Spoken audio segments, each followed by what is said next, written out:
For the third day in a row, incidents of students going on the rampage have been reported in parts of the country.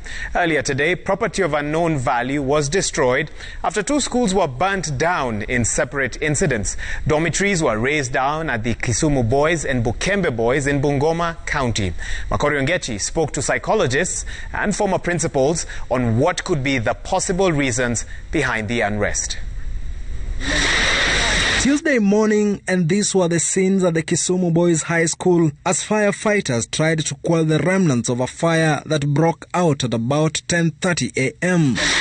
The fire having consumed all property in this dormitory that hosted 64 students at Bukembe Boys High School in Bungoma County. It took the entire morning for relative calm to return after a night of running battles between the police and students. The unrest broke out at about 8 p.m. Monday night, following a day of tension occasioned by the adjustment of entertainment hours in the institution. Such scenes are raising concern among parents.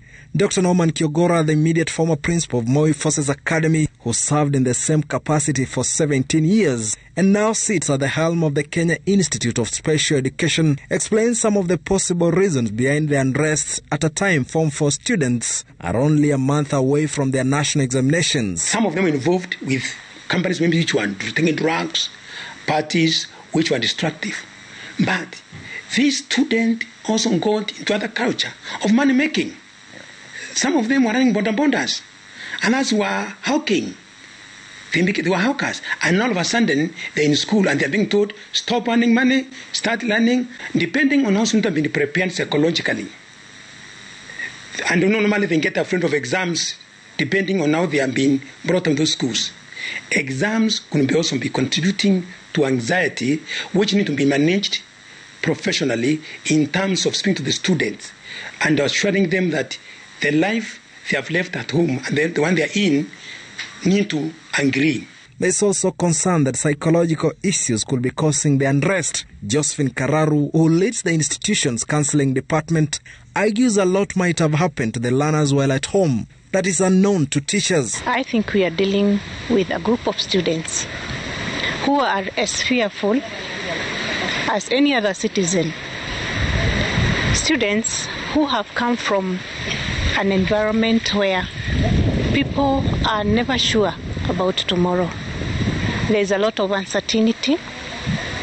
And of course, these are also children who are coming from a background of homes, some of which have undergone a lot of instability. Parents have lost their jobs. Dr. Kiogora makes some recommendations, especially with the view that most of the incidents have occurred in boys' schools. One aspect of boys' schools, which have been handled for some time, boys require a lot of honesty in terms of approaching of issues. When you put the things open to the boys appreciate in terms of reasoning with them. How many of us as teachers are willing to dig out what they were going through? Many have lost their parents. Their jobs, some have lost relatives through COVID.